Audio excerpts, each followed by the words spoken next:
Vamos a pedirle a Dios que nos guíe.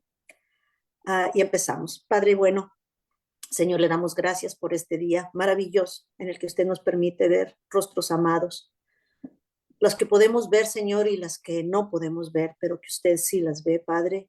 Le pedimos que usted esté con nosotros durante esta enseñanza. Le pedimos que usted, aparte de que nos guíe, Señor, también nos permita recibir ese mensaje individualizado que usted tiene para cada una de nosotras, cada una de ellas, y que podamos, Señor, recibir ese vaso de agua fresca, esa agua viva que usted nos da. Nos encomendamos, Señor, encomendamos la enseñanza y a cada una de las mujeres que estamos aquí, a cada una de las mujeres, Señor, para las que usted tiene un mensaje en el día de hoy. En el nombre de Jesucristo y en presencia suya, Espíritu Santo, nos encomendamos. Amén. Bien, pues miren, hoy vamos a hablar de otra mujer, esta vez del Nuevo Testamento. La encontramos en el Evangelio de Juan, en el capítulo 4, y la conocemos como la historia de la mujer samaritana o la mujer del pozo. Y como he dicho otras veces, estudiar un pasaje tan conocido como este, pues tiene sus riesgos, pero me voy a arriesgar. Uno, porque estoy con ustedes, porque me encanta también esta historia y porque sé que me ven con buenos ojos, con ojos de gracia. Entonces, sé que han escuchado esta historia muchas veces. Quizá algunas de ustedes no lo han hecho. Y si hay alguna de ustedes que no lo ha hecho, quizás hoy Dios tenga algo muy particular que decirles. Y bueno, nos vamos a Juan, al capítulo 4 del Evangelio de Juan, y empieza así. Dice que cuando el Señor supo que los fariseos habían oído decir, Jesús hace y bautiza más discípulos que Juan, aunque en realidad Jesús no bautizaba sino sus discípulos, salió de Judea y se fue otra vez a Galilea. Y es que, bueno, el capítulo 4 del 1 al 3 nos sirve como conclusión del capítulo anterior, porque ahí es donde empieza esto que se está diciendo ahora. Y vemos que hay una discusión entre los discípulos de Juan el Bautista. ¿Se acuerdan de él? El que empezó su ministerio un poco antes que Jesucristo, lo anunció. Sabemos por la Biblia que para eso nació Juan el Bautista, para venir a anunciar el ministerio de Jesucristo. Fue Juan el Bautista el que bautizó, valga la redundancia, a Jesús. Jesús declaró de este Juan el Bautista que de los nacidos de mujer, él era el más importante, el más grande. Y sin embargo, y esto es una lección en sí misma, sin embargo, a Herodes, el rey de entonces, lo encarcela y le corta la cabeza y qué horror, la lleva en un plato, ¿verdad? En una bandeja de plata. Y si nos horroriza eso, créanme lo que en los tiempos actuales todavía ocurre en muchos países, los llamados países musulmanes, siguen ocurriendo esas barbaridades. Y bueno, pues esta parte del 1 al 3 es como una bisagra que nos sirve de conclusión del capítulo anterior, pero también nos introduce a esta historia que es mucho más profunda de lo que podemos pensar. En la parte de la introducción nos plantea el encuentro entre Jesús y la mujer que estamos estudiando. El verso 4, Juan 4:4 dice así: le era necesario pasar por Samaria. Así que fue a una ciudad llamada Sicar, la cual está junto a la heredad que Jacob le dio a su hijo José. Ahí estaba el pozo de Jacob, y como Jesús estaba cansado del camino, se sentó allí, junto al pozo. Eran casi las 12 del día. Y vamos a desmenuzar esto. Creo que se ha gastado mucha tinta y muchos sermones acerca de le era necesario pasar por Samaria. Jesús se encontraba en Judea, que está al sur de Samaria. Si vemos el mapa de Israel, incluso el Israel actual, podemos decir que Samaria está entre Judea, está Samaria y está Galilea. Entonces, y le era necesario nos sirve también como un enfoque en Samaria. Vamos a hablar de Samaria. Cuando decimos la mujer samaritana, absolutamente, pero también esa región. Entonces, el enfoque no es geográfico en sí mismo, si bien también lo es, pero es histórico también. Y para una nerda como yo, cuando hablamos de historia, bueno, pues es música, ¿verdad? A nuestros oídos. Entonces, decíamos que el mismo Juan nos aclara, ¿estamos aquí? Sí. En el verso 9, que judíos y samaritanos no se trataban entre sí. Entonces aquí encontramos dos preguntas. ¿Por qué le era necesario a Jesucristo pasar por donde no pasaban los judíos tradicionales? ¿Y por qué? La otra pregunta es que no se trataban entre sí. Y vamos a ver la segunda pregunta. Primero la segunda pregunta. ¿Por qué no se trataban entre sí? Samaria alguna vez fue parte del reino que unificó David, el rey David. Pero su hijo Salomón, aunque hizo obras monumentales, como el propio templo de Jerusalén, el primer templo, también cargó al pueblo de impuestos. Ya en dinero contable, ya en trabajo. Y a su muerte le sucede su hijo Roboam. En lugar de bajar las cargas del pueblo, pues todavía le hace caso a sus amigos jóvenes y todavía les pone más cargas. Sí, les dice, se vienen a quejar, pues mire, les voy a dar más, ¿verdad? Y es que lo leemos en Primera de Reyes 12:31, esta historia. Pero lo cierto es que Dios había decidido ya esa división, ¿verdad? Y era por causa de Salomón, el que había construido el templo, el rey más sabio de toda la historia, el más rico de toda la historia. Bueno, él tuvo una conducta licenciosa y entonces Dios le dice, voy a dividir el reino. Tuvo, si lo hemos leído, ¿verdad? 700 mujeres. Yo cada vez que lo vuelvo a leer no termino de sorprenderme. 700 esposas. O sea, simplemente contarlas. Pero además tuvo 300 concubinas.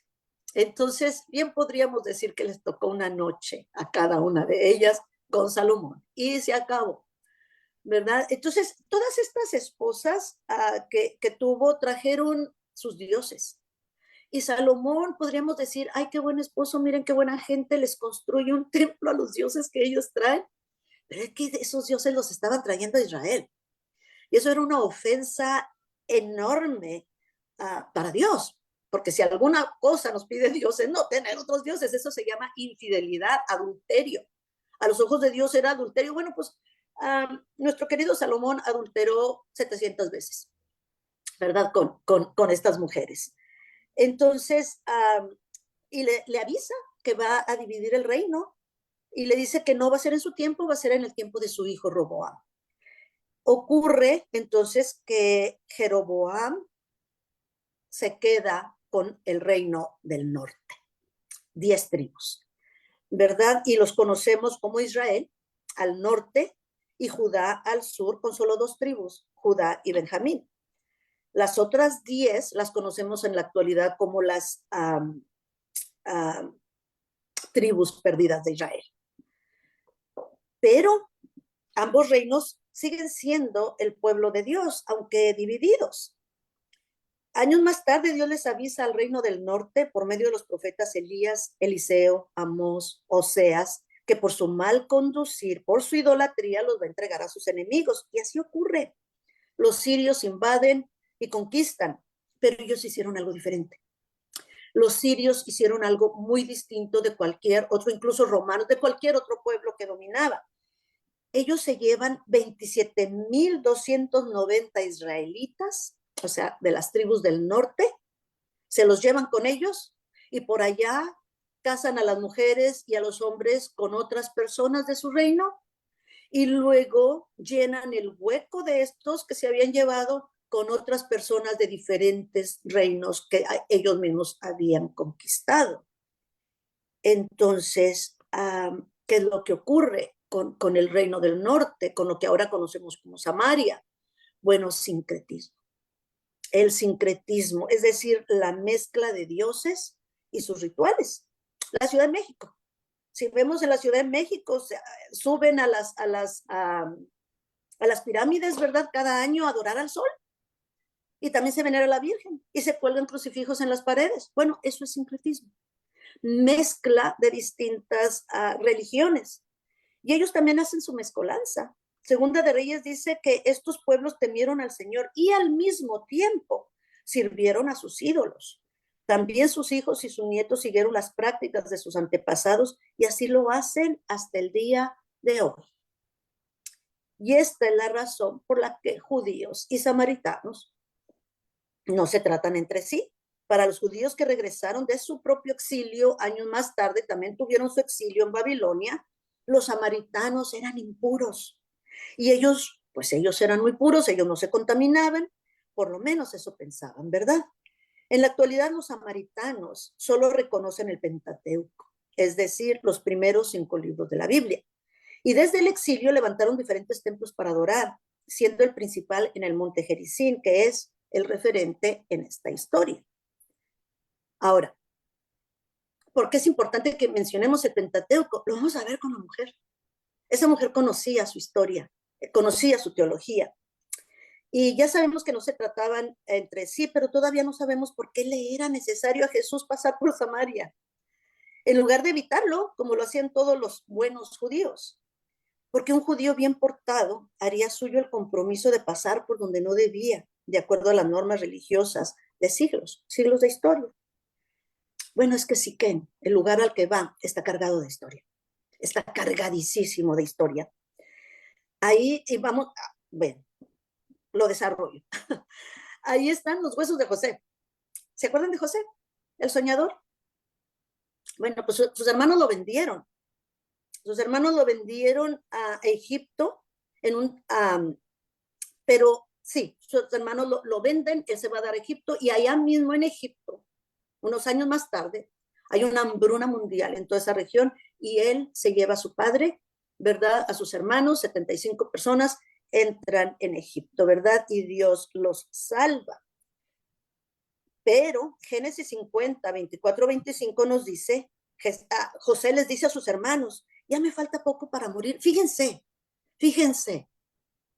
José, ya me falta poco para morir. ¿Por qué dice eso? Bueno, obviamente Dios le dijo. ¿No les gustaría que Dios nos dijera? Bueno, a mí sí. Dice, pero pueden estar seguros, les dice José, ahí donde vivían, pueden estar seguros de que Dios vendrá a ayudarlos y los hará volver a la tierra que bajo juramento prometió darles a Abraham, a Isaac y a Jacob. Ustedes por su parte tienen que jurarme que se llevarán de aquí mis restos cuando yo muera. Reina Valera dice huesos, ¿verdad? Y Éxodo 13, 19 nos dice que Moisés efectivamente carga con los huesos de José, literalmente. Y esto ocurrió 400 años más tarde. ¿Alguno de ustedes ha leído 100 años de soledad? Esto no tiene nada que ver directamente con la historia que contamos, pero García Márquez tiene una historia en su libro donde hay un personaje de esta chica que llega a la casa de Úrsula y Arcadio Buendía cargando los huesos de su hermano. Bueno, pues es una historia copiada de aquí. Este es el origen de esa historia que el ateo García Márquez nos cuenta. No es original, es una historia de Dios. Bien, regreso. Leemos en Josué 24:32 que los huesos de José, que los hijos de Israel habían traído a Egipto, fueron enterrados. ¿Dónde creen que fueron enterrados los huesos de José? En Siquén, en este lugar, donde Jesucristo se va a encontrar con la mujer de la que vamos a estudiar. Entonces, en este lugar también coronaron a Roboam, el hijo de Salomón, y el causante de la división del reino. Salomón fue el causante. Y se preguntarán, Siquén, Sicar, porque cuando vemos en el mapa hay un Siquén y hay un Sicar. Los estudiosos piensan que es el mismo lugar. Y esta es una ciudad más antigua incluso que Jerusalén, 4,000 años de historia, aunque ha sido destruida y reconstruida 22 veces, nada más. ¿Y dónde está Siquén? Pues en esta región de Samaria. ¿Y a quién va a encontrar en Samaria? Pues a una mujer despreciada. A mí, a algunas de ustedes. Y esa es la razón por la que le era necesario a Jesús pasar por Samaria, para encontrarse con esa mujer, cuyo nombre ni siquiera sabemos, pero que él sí lo conoce y él sí sabía. E incluso podemos decir que más allá de la mujer de Samaria, todavía hay una razón más para que Jesucristo vaya a ese lugar, pero no nos adelantemos. Vamos a retomar el texto en el 4, versículo 4, perdón. Decía que le era necesario pasar por Samaria, así que fue a una ciudad llamada Sicar, la cual está junto a la edad que Jacob le dio a su hijo José. En el 6 dice, allí estaba el pozo de Jacob, y como Jesús estaba cansado del camino, se sentó allí junto al pozo. Eran casi las 12 del día. Otra pausa, pozo. Dos veces en un versículo nos menciona la palabra pozo. Sabemos que la Biblia no tiene palabras de más, no le sobra nada. Y aquí menciona la palabra pozo dos veces. Veamos. Génesis 29 dice que siguió luego Jacob su camino y fue a la tierra de los orientales, miró y vio un pozo en el campo, y aquí 3 rebaños de ovejas que yacían cerca de él, porque de aquel pozo abrevaban los ganados, y había una gran piedra sobre la boca del pozo. En ese pozo Jacob va a conocer a Raquel y se va a enamorar de ella, y ella será la madre de José. Eso es Samaria. Eso es Samaria, ese mismo pozo. En un pozo se encontrará a la esposa. ¿Se acuerdan de Eleazar, aquel esclavo de Abraham? Bueno, pues ahí van a encontrar a la esposa de Isaac, a Rebeca, la madre de Jacob, Génesis 24. También en un pozo se encontrará Moisés a Séfora, su esposa, su futura esposa, Éxodos 2:16. En otro pozo, en este pozo, están ahora Jesús y la mujer samaritana. De acuerdo a Katy Gómez, no sé cuántas de ustedes conocen a Katy Gómez, yo les recomiendo que la busquen. Es una maestra bíblica que vive en Puebla, y es muy interesante. Ella dice algunas cosas que las tenemos que estudiar realmente para creerle. Por ejemplo, ella habla que el pozo representa matrimonio. En la Biblia, el pozo representa matrimonio. Tengan esto en mente conforme continuamos con la historia. En el verso 7 dice que una mujer de Samaria vino a sacar agua, y Jesús le dijo, dame de beber. Y es que sus discípulos habían ido a la ciudad para comprar de comer. Cuando dice Jesús, dame de beber, yo creo que tiene que ver con las traducciones, con la manera como interpretamos. Yo escojo leer a Jesucristo, que se acerca a la mujer y le dice, señorita, disculpe, ¿me podría dar un vaso de agua? Pero aquí vemos, dame de beber. Así de simple. Y la samaritana le dice, ¿y cómo es que tú, que eres judío, me pides de beber a mí, que soy samaritana? Y aquí es donde nos dicen que ellos no se llevaban entre sí. Y Jesús le responde, si conocieras el don de Dios y quién es el que te dice, dame de beber, tú le pedirías a él y él te daría agua viva. Y la mujer le dijo, Señor, no tienes con qué sacar agua, y el pozo otra vez es hondo, así que ¿de dónde tienes agua viva? ¿Y acaso eres mayor que nuestro padre Jacob, que nos dio este pozo donde bebieron nuestros ganados y nuestros hijos? Y vamos a ver la diferencia del pozo y el agua viva. En aquel tiempo,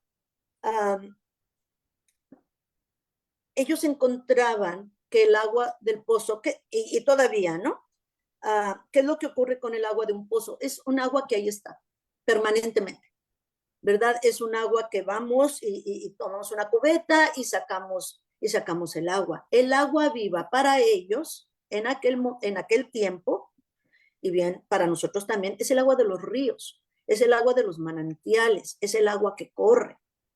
Entonces, aquí encontramos pues que hay una comparación. El agua viva también es una metáfora de Jesús. En Génesis, el principio, que es la palabra, es la traducción hebrea, el principio, eso quiere decir Génesis. Hay un jardín y en ese jardín no hay un solo río, hay 4. Encontramos 4 ríos ahí. Juan el Bautista bautizaba en un río, el río Jordán. Ezequiel 47:1-12 nos dice, este profeta que escribe en el exilio, nos dice que luego el hombre, que está hablando de su profecía, el hombre me hizo volver a la entrada del templo y vi que por debajo del umbral del templo salía agua hacia el oriente, ¿verdad? Y miraba hacia el oriente y el agua corría por debajo del lado derecho del templo, al sur del altar. Además, el profeta Zacarías en 14:8 también dijo que cuando llegue ese día, de Jerusalén brotarán aguas vivas, y la mitad de ellas será hacia el mar oriental y la otra mitad hacia el mar occidental. Lo mismo en verano que en invierno. Apocalipsis 22:1 y 2a leemos, dice que después me mostró un río limpio de agua de vida, resplandeciente como cristal, que salía del trono de Dios y del Cordero. Y en medio de la calle de la ciudad, y a cada uno y otro lado del río, estaba el árbol de la vida. Entonces las aguas, el agua del pozo representa la vida de tanto humanos como animales en aquella región. No hubieran, por supuesto, subsistido de otra manera sin aquellos pozos. Dios ha cuidado su pueblo y nunca nos ha dejado morir de sed, pero lo que Jesucristo nos da y la metáfora de Jesucristo como agua viva nos está diciendo que nos ofrece no nada más la salvación, también consuelo. Esa agua viva que nos da también es alegría, también es orden, también es fe, es paz. Esa es el agua viva de la que está hablando Jesucristo. Y ven cómo responde Jesús a la mujer cuando ella le dice que ni tienes con qué sacar agua, ni siquiera tienes con qué sacar. Y ahí está ella y la están viendo y sin embargo le ofrece agua viva, agua de un río, de un manantial. Mientras que ella está parada en este pozo y le dice, mira, esto es lo que tenemos, Jesucristo, y no tienes con qué sacarla. Y tú estás hablando de un río, estás hablando de un manantial. El verso 13 nos dice que Jesús le respondió, todo el que beba de esta agua volverá a tener sed, pero el que beba del agua que yo le daré no tendrá sed jamás. Más bien el agua que yo le daré será de él una fuente de agua que fluya para vida eterna. Y aquí está Jesucristo hablándonos de otro concepto que ellos no precisamente conocían, la vida eterna. La vida eterna es un concepto del Nuevo Testamento. Jesucristo trae para nosotros las buenas nuevas, incluyen la salvación en esta vida, pero también la salvación en la vida eterna. La mujer le dijo, Señor, dame de esa agua para que yo no tenga sed ni venga aquí a sacarla. Y Jesús le dice, agua que fluya para vida eterna. Y ella dice, dame para no seguir sedienta. Y no tenga yo que venir a sacarla. Ella quiere 2 cosas cuando Jesucristo le habla del agua viva. Y ella dice, dame para que yo no tenga sed. Y 2, para que no tenga yo que venir a sacarla. Déjenme preguntarles, ¿alguna de ustedes ha tenido que sacar agua de un pozo? ¿O ha ido al río por ella? Una tarea nada fácil, ¿verdad? Nada fácil ni siquiera en nuestros días. Es más, en nuestros días, cuando yo estoy en Chihuahua, por ejemplo, vamos y compramos los garrafones de agua. Y eso es una molestia. Entonces, aquí está esta mujer y le dice, dame de esta agua para que no tenga yo que ir a sacarla. Nosotros ahora tenemos el alivio, ¿verdad? Tenemos el agua dentro de nuestras casas. Eso no quiere decir que no tengamos tareas pesadas, porque tenemos otras tareas.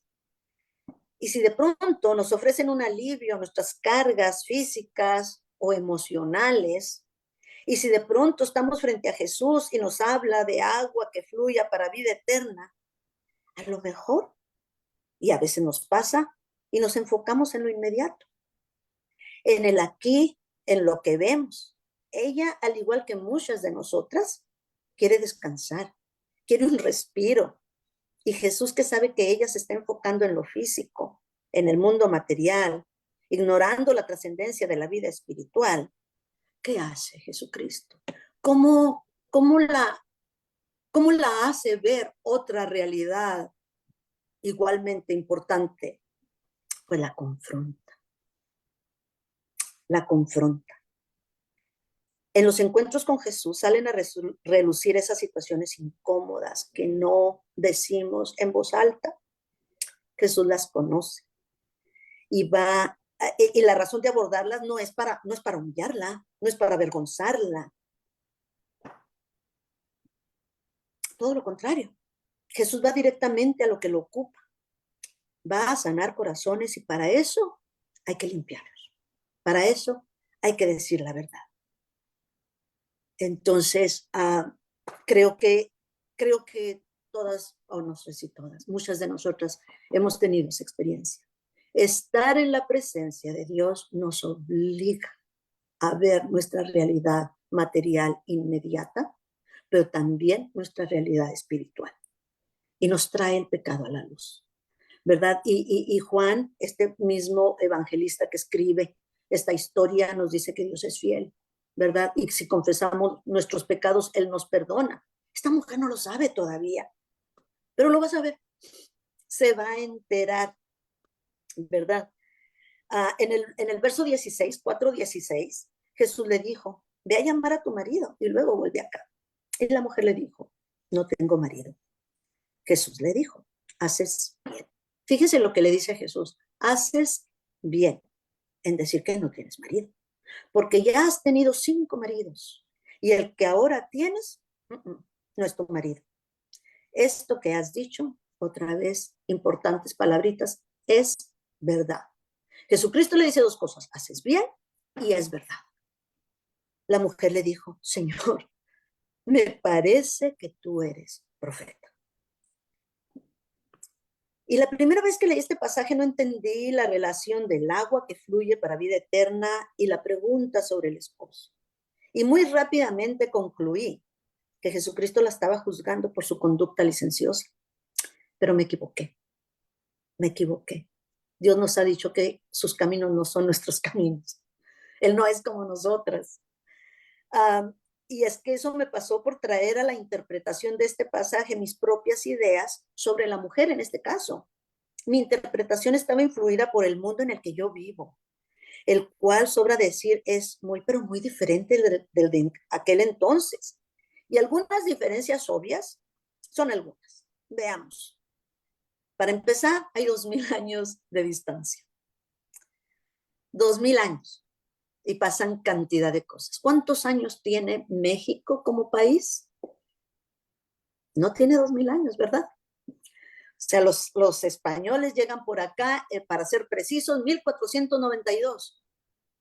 Bueno, pues ya habían pasado 1500 años de historia, pasan muchas cosas, así que hay 2000 años de distancia, pero también hay un continente de distancia y todavía más hay una fe también diferente.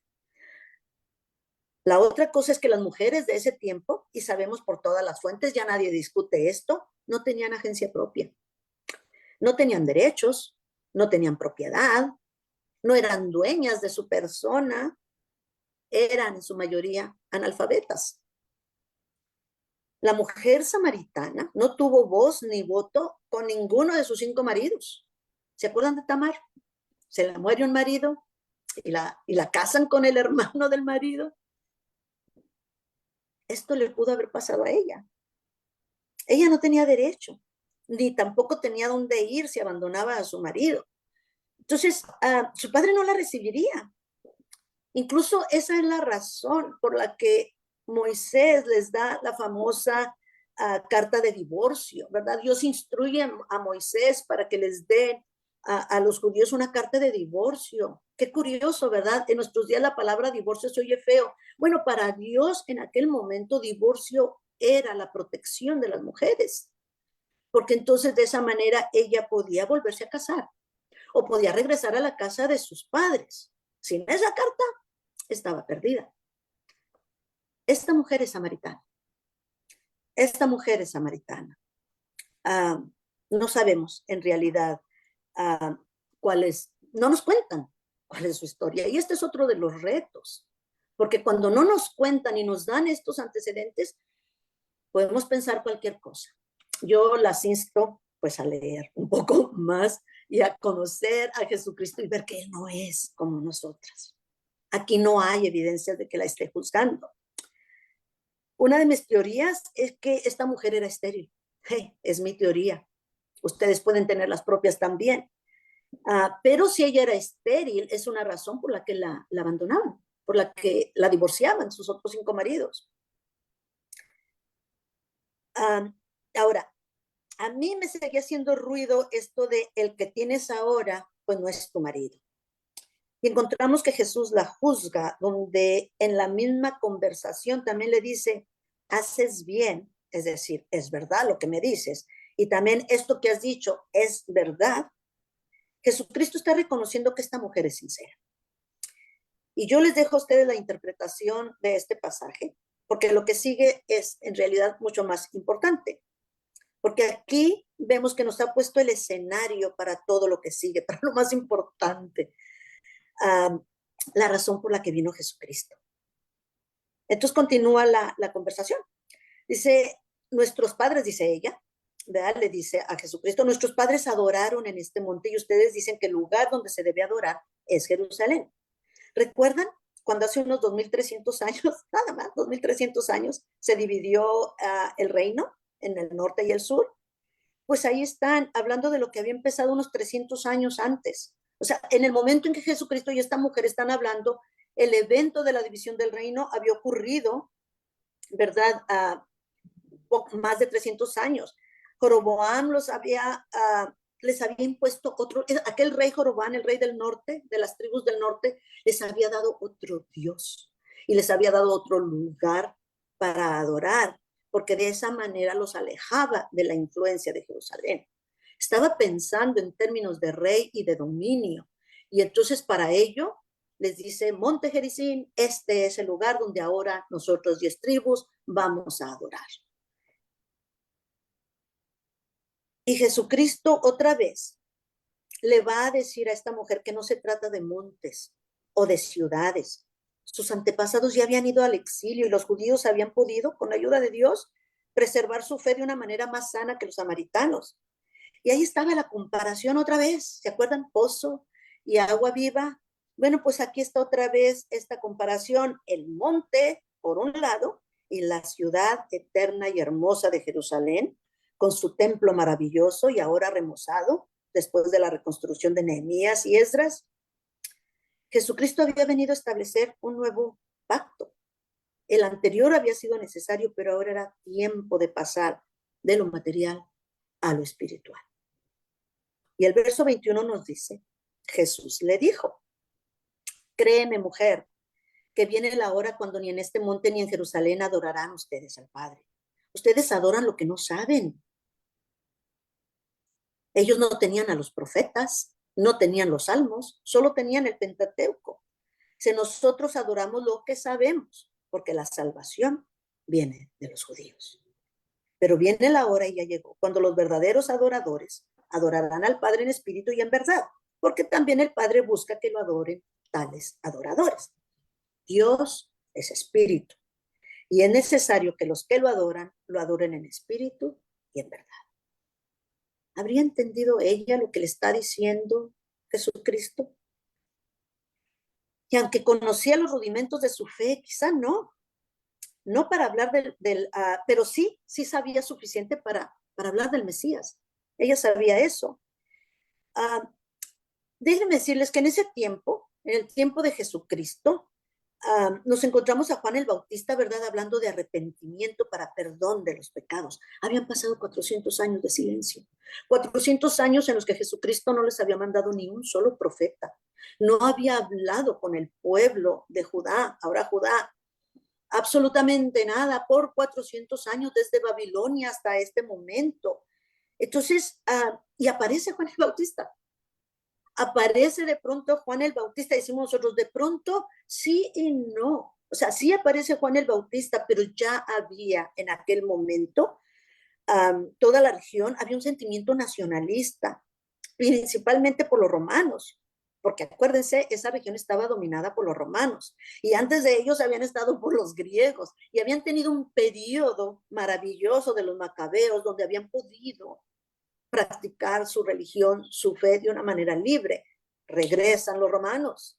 Y entonces hay este sentimiento nacionalista, hay un anhelo ferviente por un rey que los liberara, un rey al estilo David, pero también está la secta de los saduceos que decían, no, ¿verdad? Mejor nos juntamos con Herodes y los romanos para que no nos destruyan, ¿verdad? Son los que causan bueno, no la causan ellos, ¿verdad? Pero son los que llevan a Jesucristo a la cruz.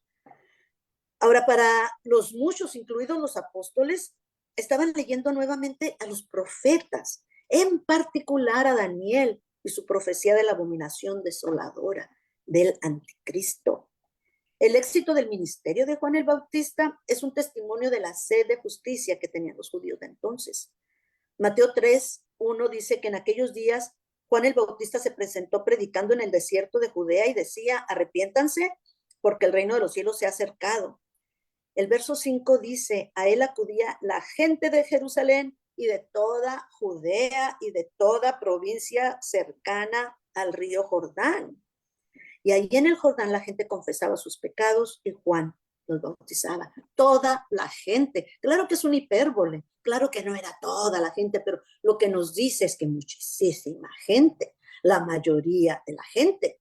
Entonces, esto no hubiera ocurrido si no hubiese este sentimiento, pues este anhelo por el Mesías. Se respiraba este anhelo por el Mesías y ella, esta mujer, era parte de este anhelo. Ella compartía esta ilusión. Ella esperaba al Mesías del que sabían por Moisés. Por Moisés. Recuerdan que los samaritanos solamente conocían estos 5 libros, ¿verdad? Y Moisés les había hablado de este Mesías redentor, Génesis 3:15, y un Mesías que sería un rey con su cetro y los pueblos a su alrededor, Génesis 49:10, y también como un profeta igual que él, Deuteronomio 18:15. Entonces, ellos esperaban este Mesías. Ella sabía. Y entonces le dice, yo sé que el Mesías, llamado el Cristo, ha de venir. Y que cuando Él venga nos explicará todas las cosas. Jesús le dijo, yo soy el que habla contigo. Y ahí mismo. Y sin más, se acaba la conversación. Ahí termina la conversación. Y yo lo puedo imaginar a esta mujer con el pensamiento en la cabeza. ¿Qué acaba de decir este hombre? ¿Qué acaba de decir? Yo soy. Y yo me la imagino estupefacta. Y yo la imagino paralizada y maravillada con semejante declaración. Yo soy. ¿Recuerdan aquella curiosa conversación que tiene Dios con Moisés en el desierto? Díganme que sí. Díganme que sí se acuerdan. Déjenme verle la cabecita donde me dicen, sí, sí me acuerdo. Bueno, pues ahí está Moisés, ¿verdad? Pastando sus cabritas, ¿verdad? Y de pronto una zarza ardiendo y no se consume. Y se acerca a la zarza y empieza una conversación muy interesante. Dios le habla de la aflicción del pueblo de Israel. Habían pasado otra vez 400 años desde que José los llevara en calidad de residentes de honor. ¿Se acuerdan? Entraron con todos los honores. El propio Jacob ora por el faraón. Esto es increíble. Bueno, pues habían pasado 400 años, la historia es diferente, pasan muchas cosas con los años, pues ahora eran esclavos. Y Dios está mandando a Moisés de regreso a Egipto, de donde él había huido, y le pide que saque a su pueblo de ahí. Moisés, que no quería ir, trata de negarse y luego le dice adiós, Moisés le dice adiós, pero resulta que si yo voy y les digo a los hijos de Israel, el Dios de sus padres me ha enviado a ustedes, ¿qué voy a responderles si me preguntan? ¿Cuál es su nombre? Dios le respondió a Moisés, yo soy el que soy. Algunos dicen, yo soy el que seré. Y añadió, a los hijos de Israel tú les dirás, yo soy, me ha enviado a ustedes. Éxodo 3. La mujer samaritana se acaba de dar cuenta que está frente a Dios y está estupefacta. No sé cómo estarían ustedes. No sé cómo fue esa primera experiencia que cada una de ustedes tuvo cuando se dio cuenta que Jesucristo es Dios.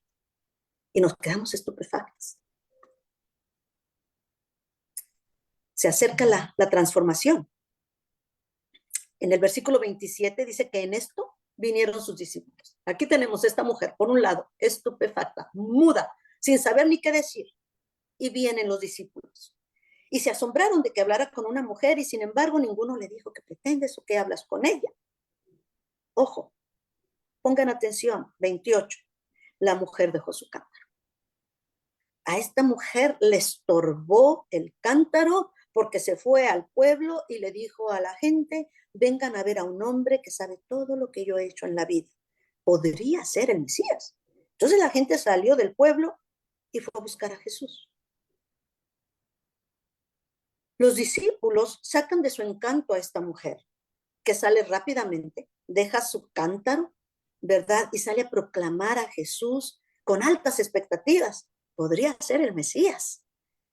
Los discípulos, por otra parte, solo vieron sus prejuicios. Jesús hablaba con una mujer, pero además samaritana. ¿Les ha pasado alguna vez? ¿Nos ha pasado que Dios está haciendo su obra y nosotros, viendo lo externo, viendo lo de afuera, cómo habla, qué trae, ahora podemos decir en la piel, cómo viste? Y aquí estamos juzgando, como los discípulos. El texto dice que la gente salió del pueblo y fue a buscar a Jesús. Y de pronto el hecho de que ella fuera sola a mediodía por el agua nos habla más de la vergüenza que de la culpa. Ella dice, este hombre sin conocerme conoce mi pasado. El pasado ella tenía 5 veces rechazada y ahora ni siquiera aceptada. La gente pudo haber pensado muchas cosas de ella, pero no la consideraba mentirosa. La mujer que evitaba que la vieran y por eso salía con el sol ardiente cuando ya nadie, excepto Jesús, iba al pozo, ahora le decía a toda la gente en el mercado y en las casas que quizá el hombre que de pronto llegó a verla en el pozo, quizá era el Mesías. La, para algunos estudiosos, sobre todo mujeres, se conoce esta caminata que hace ella de su casa al pozo como la caminata de la vergüenza. 12 del día, aquel sol ardiente. ¿Para qué? Para evitar hablar con la gente. Ese era el único propósito, evitar hablar por la gente, ya que fuera estéril, lo cual era una vergüenza porque se consideraba un castigo, ya que la hubieran dejado sin comaridos, cualquiera que haya sido la razón, ella todos los días de su vida hacía esa caminata de vergüenza. Esa caminata en la que probablemente llevaba la cabeza agacha ya por el sol, ya por el peso, ¿verdad?, de su existencia. Pues esa misma mujer va a hacer otra segunda caminata más tarde, pero con la cabeza levantada, ¿verdad? Entonces, ellos también, el pueblo sale, no nada más por lo que le dice, ¿verdad? Más adelante nos dicen eso, que ya no creemos nada más por lo que tú dices, sino porque lo comprobamos, ¿verdad? Ellos salen porque también ellos están anhelando este Mesías. También ellos tienen esta esperanza. Y es que así ocurre con nuestro Señor. Nuestro Señor nos encuentra donde estemos. Y cuando Él nos transforma, cuando entendemos que Él es el Hijo de Dios y Dios mismo, pues no dejamos de testificar. Esta mujer salió a testificar y probablemente muchos de ellos también. Ahora, Jesucristo había transformado a este pueblo a la esfera espiritual. Les había hecho poner los ojos en las escrituras otra vez y revisar su teología. Venían con un corazón anhelante, preguntándose, ¿será que esta vez sí es el Mesías? La mujer samaritana, por otra parte, se convierte en la primera misionera, evangelizando con el evangelio mismo presente. Yo no encuentro, de veras, yo no encuentro algo más extraordinario que eso en la vida de una mujer. Además, una mujer que había sido despreciada de la manera como ella lo había sido. ¿Se imaginan la experiencia de esta mujer? ¿Se imaginan la recompensa que esta mujer va a recibir cuando en las bodas del Cordero Jesucristo le diga, bien, buena sierva y fiel? Sobre lo poco has sido fiel, sobre lo mucho te pondré. Entra en el gozo de tu Señor. Mateo 25, 21. Son palabras de aprobación. Y es que Jesucristo desde antes ya la había aprobado, pero esto se lo va a decir. Y anhelamos que también, cada una de nosotras anhelamos también escuchar esas palabras, ¿verdad? Y déjenme terminar el texto, no todavía la enseñanza. Los discípulos decíamos que ellos todavía no se enteran que Jesús es el Mesías, que es el yo soy. El verso 31 dice, mientras tanto con ruegos los discípulos decían, ven y come, y él, yo tengo una mejor comida que la que ustedes conocen. Y acá están ellos discutiendo, ¿le habrán traído a alguien de comer? ¿Cómo es que de pronto, verdad, él ya no tiene hambre? Y Jesús les dice, ciegos, ciegos, pueden distinguir los tiempos, las estaciones, pero no distinguen otras cosas. También les recuerda que los ha mandado a cegar lo que ellos no cultivaron, lo que ellos no plantaron y se han beneficiado de ese trabajo. Ellos no hicieron nada con el pueblo con los samaritanos, con la gente de Siquem, y sin embargo ellos iban a cultivar, ¿verdad? Lo que Jesucristo mismo, lo que esta mujer había hecho. Y dice que después de esto, ¿verdad? Muchos de esta gente del pueblo le dice, ya no creemos nada más por lo que tú, mujer, nos has contado, ¿verdad? Creemos también porque estuvieron con él 2 días enteros. Jesucristo se queda entre esta gente 2 días enteros. Quiero que piensen en esto. Estamos en el capítulo 4 del Evangelio de Juan. Y Jesucristo ya está hablando con una mujer que no es judía. 2 barreras. Está cruzando 2 barreras culturales, 2 barreras históricas. Y apenas vamos en el capítulo 4. Y esa es una interpretación. La de esta mujer despreciada, ¿verdad? Esta mujer a quien Dios, a Jesucristo reivindica, como nos reivindicó, asumo, cada una de nosotras, ¿verdad? Nos sacó de donde nos sacó y cada una de nosotras lo sabemos, pero hay otra interpretación. Hay otros teólogos que piensan que la mujer samaritana representa las 10 tribus perdidas de Israel. Y si el pozo representa matrimonio, como dice Katy Gómez, pues entonces es una garantía a estas 10 tribus que Jesús las va a rescatar. Samaria ha sido testigo de numerosos eventos bíblicos. Abraham construyó un altar en Siquem. ¿Es el lugar del pozo? Ahí donde habló con la mujer, ahí Abraham construyó un altar cuando por primera vez Dios le promete darle esa tierra a sus descendientes. Génesis 12. Dice que ahí Abraham edificó un altar al Señor que se le había aparecido. Ahí en ese mismo lugar, Jacob edifica otro altar. Aparte de hacer el pozo, de cavar el pozo, también hace otro altar. Cuando viene de regreso con sus esposas y sus 12 hijos, ¿se acuerdan? Génesis 33, 18. Pues ahí tiene cantidad de miedo el pobre Jacob porque se va a enfrentar a su hermano, ¿verdad? Del que había huido antes, ¿verdad? Y ahí se le aparece a nuestro Señor. Ahí se le aparece nuestro Señor, Génesis 33, 18, ¿verdad? Y ahí pone su tienda de campaña y construyó un altar al cual llamó Dios de Israel. Ese mismo lugar, habíamos dicho, habían sepultado los huesos de José. Ahí también en esa región, Débora fue jueza. Gedeón llevó a cabo sus campañas militares en ese lugar. El profeta Samuel creció y llevó a cabo su tarea misionera en ese lugar. Apocalipsis 7:15 menciona las 12 tribus. Ezequiel 48:32 y Apocalipsis 21:12 hablan de las 12 puertas. Dice que son 12 perlas y cada puerta es una perla en sí misma. A la mujer cananea, ¿se acuerdan la historia de la mujer cananea que le pida sana, la mujer que va y le dice sana a mi hija, ¿verdad? Porque estaba poseída. Mateo 15:25, Jesucristo le dice, yo no fui enviado sino a las ovejas perdidas de la casa de Israel. ¿Cuáles son esas ovejas perdidas? Samaria. Esta mujer samaritana. Finalmente, en la gran comisión, justo antes de partir con su Padre y el nuestro, Jesús les dice a sus discípulos, pero cuando el Espíritu Santo venga sobre ustedes, recibirán poder y saldrán a dar testimonio de mí en Jerusalén, en toda la región de Judea y de Samaria y hasta en las partes más lejanas de la tierra. Hechos 1:8.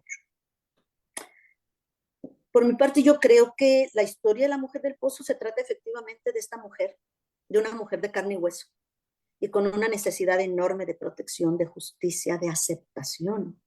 Jesús la regresa a la comunidad que la había rechazado. Ahora ella es la evangelista, la que trajo a Jesús hacia ellos, no más asoleadas a mediodía y a escondidas. El cántaro se quedó para otras manos y otros pies. Los pies de ella ahora recorrían las calles anunciando las buenas nuevas de salvación.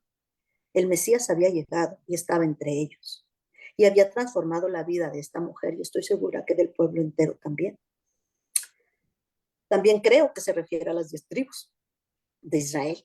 Estas 10 tribus que por su idolatría fueron castigadas por tanto tiempo. Las circunstancias, la religión tradicional no les dieron lugar, pero Jesucristo sí. La promesa que le hizo a Jacob se va a cumplir. Génesis 28, 13, 15 nos dice que Dios se le apareció a Jacob en aquel exilio voluntario cuando iba huyendo de su hermano Esaú. El texto dice, en lo alto de la escalera veía al Señor que le decía, yo soy el Señor, el Dios de tu padre Abraham y el Dios de Isaac. A ti y a tu descendencia les daré la tierra donde estás acostado. Date cuenta de que yo estoy contigo. Yo te protegeré por donde quiera que vayas y volveré a traerte a esta tierra. No te dejaré ni un momento hasta que haya hecho todo lo que te he dicho. Las 12 tribus representan los 12 hijos de Jacob y aquí está Dios haciéndole estas promesas y sabemos que Dios cumple sus promesas. Amén, amén, amén. Y esta es una parte de la historia de hoy. Me falta tantito, pero comentarios.